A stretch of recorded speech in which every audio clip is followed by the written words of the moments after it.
of the Peachtree Village Film Festival and also Get Connected, a film industry stuff, but she's also volunteering down here. So first, tell us your experience with volunteering, how long you've been doing it, why you do it so far. Well, basically, this is my first time. This is my first time here with Hosea Feeds the Hungry. Get Connected, what we try to do is some of the proceeds that we raise each month we give to local charities as well as feed the homeless for the Peachtree and Pine. And with our group, we just try to really give back. One of your associates, Edward, helped us about a month ago. We went out and fed some people from the City of Refuge. And we gave them lunches, just different things like that. It's just a passion I have. My thing is I'm blessed enough to be in this industry. Why can't I give back to somebody else? So I love what I do. All right. Tell us, before we go into the Peachtree Village Film Festival, there was a story this past week about the city of Atlanta starting a office of a film director, whatever film thing. So yeah, film commission. The girl who got it apparently is an attorney who's in the film business. Talk to me about, is this a necessary office? I'm for whatever makes the industry better. You know, I really don't have no comment on that particularly, but if it makes the industry of Georgia better, then I'm all for it. What are some of the problems in the industry of Georgia? Are there? I don't think there is, and we have tremendous tax credits. A lot of people from LA as well as New York, really pretty much all over, is coming here to film. We're very film friendly here, and I'm very open to whatever happens in the industry, as long as it's positive. And I've seen a big increase over the last few years. Especially with the tax credits. It's really helping the industry. And you know, the different studios, Sony Screen Gems is here, as well as the different film festivals that we have here. It's very diverse and it's growing to be. Why do you think that is? It can't be just tax credits, because the Democrats wouldn't yell so much about tax credits if it was just tax credits. As a filmmaker myself, I'm going off the tax credits. You know that we have you know a tremendous, amazing crew here that we can get for a good price. Because is that because it's not non-union? Correct, and I do think so. Okay. Do you see a pattern here, my brother? Do you see a pattern? Tax credits creating jobs, non-unions being able to allow people to work for a wage that's fair but doesn't overwhelm the employer. Do you see something? Do you see something here? Do you see a pattern here? I know where you're going.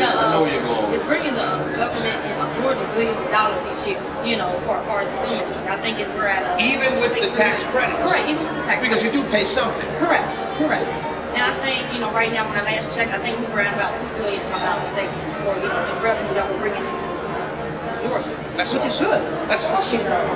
Now, let me ask you this: is there any plans? Because this is the die-hard, crazy, idealistic liberal in me coming out. It comes out every now and then. It's a little small spot I got somewhere in my body that won't go away. But is there plans to take some of that money and do some kind of film industry training with it so you can create more crew members and so forth? Now, I do know that, I think if I'm not mistaken, it's a local college here. I want to say Atlanta Tech. They do offer free crew classes to help people with the camera, lighting, and stuff like that. They offer free?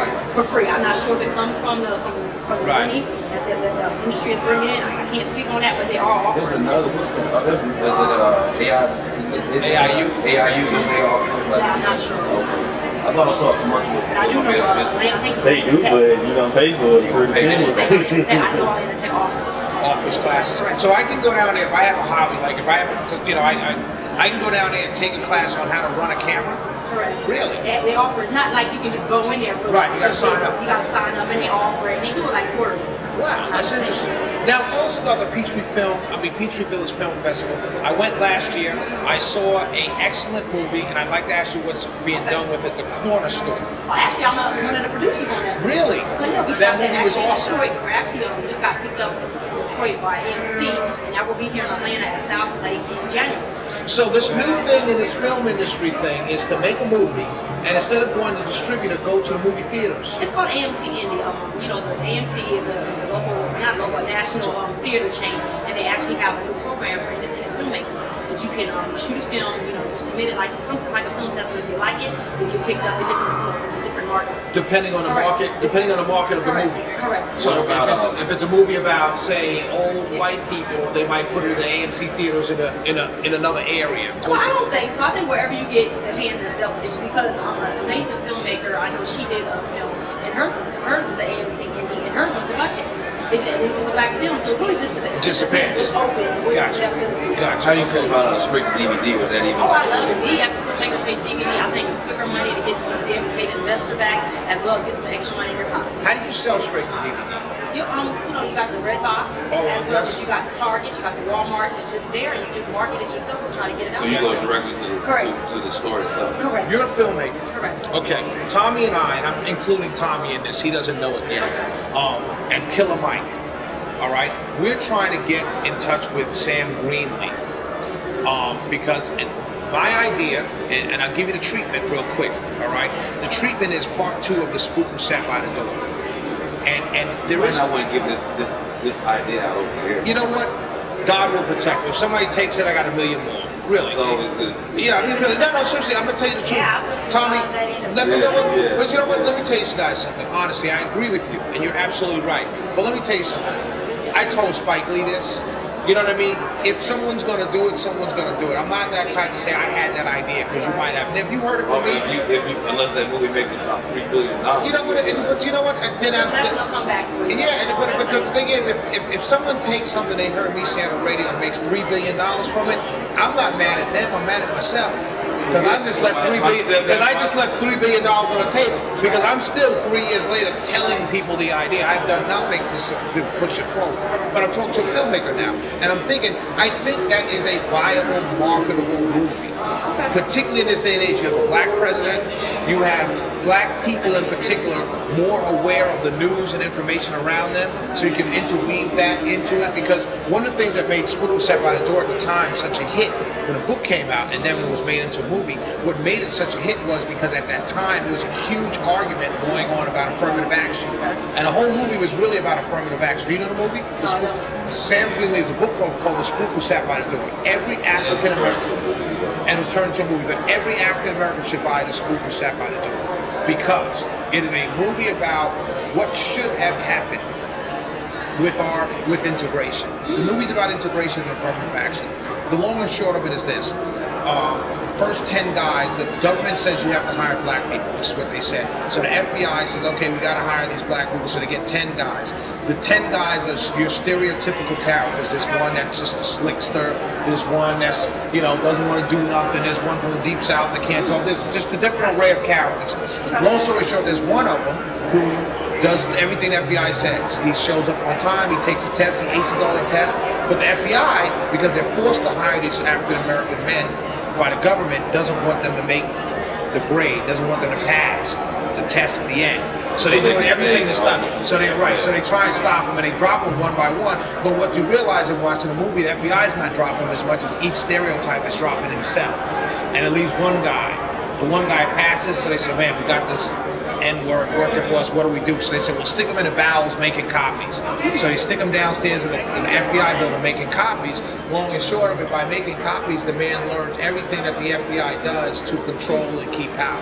He learns every strategy of war that the United States has used. He learns everything. And he takes it back to the community. And he takes it back to the hood. He goes back to Harlem, and a war breaks out. Well, this was already done, and a war breaks out. And this is the original. This is the original book, The Spook Who Sat by the Door.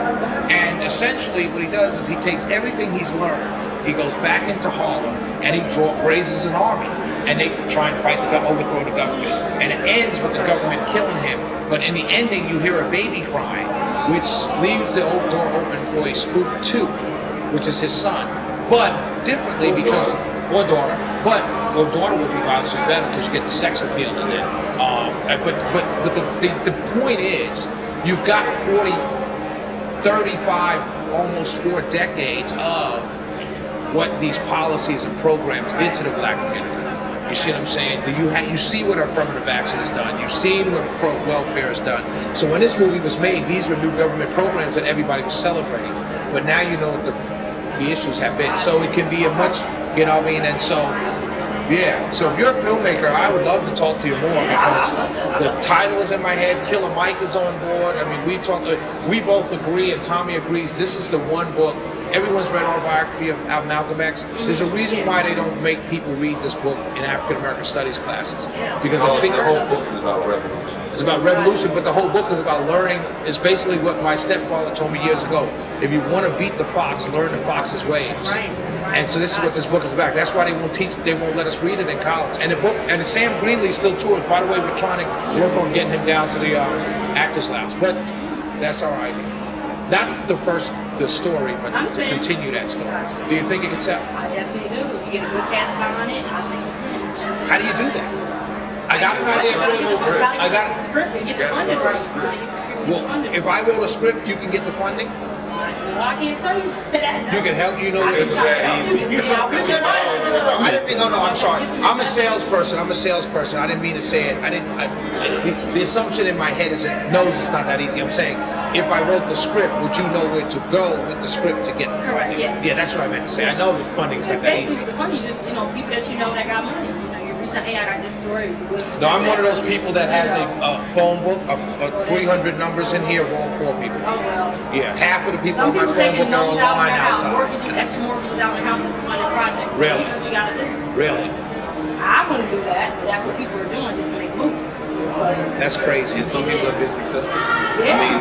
There's one thing in tapping out a Yeah, but he didn't take out a loan. Credit card. But you know what? The very least, at the very worst, whatever he maxed out on his credit card and open up another one to make not Joe's Barbershop. She's got to have it.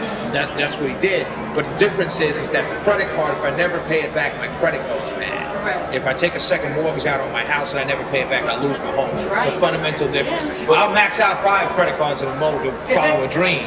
I'm not gonna put a double mortgage on my home for a dream. I mean, but it just depends on what kind of passion you have and you believe in the project. I mean, that's Still stupid. It's bad economics. It's bad economics to take any loan out on your home to invest it in something that It you don't could know. also It's be bad economics. It's all risk. Every business venture is risky. But it's bad economics to take a business venture out based on using your home, where you lay your head as collateral. Same thing to me. I'm sorry.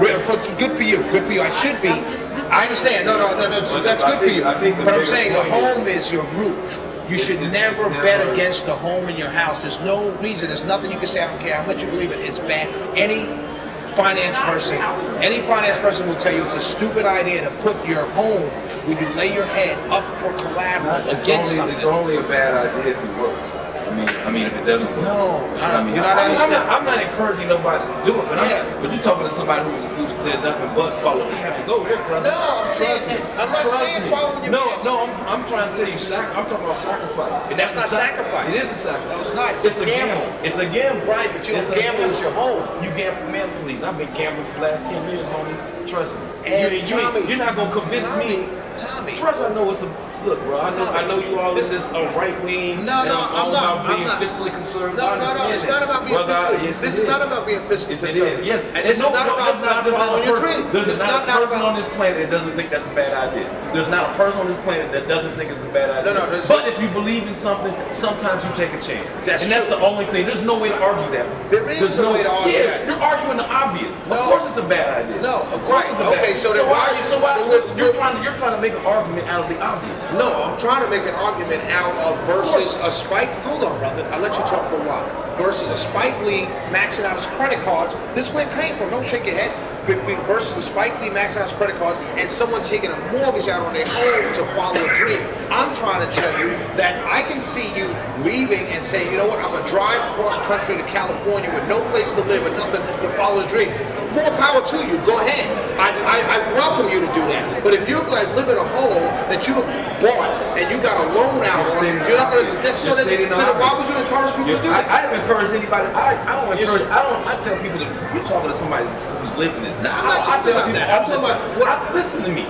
I tell people all the freaking time. Look, I tell people all the time. Don't get into this. People come to me. I go into my inbox.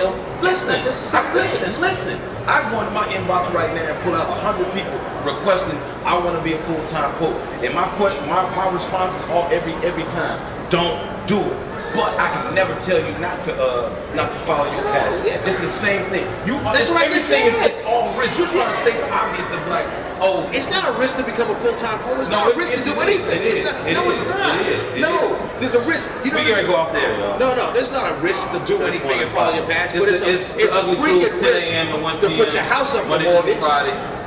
Shelby Bottoms, It's two Southern different. Winter. Appreciate y'all. We'll be at Vintage Barbershop.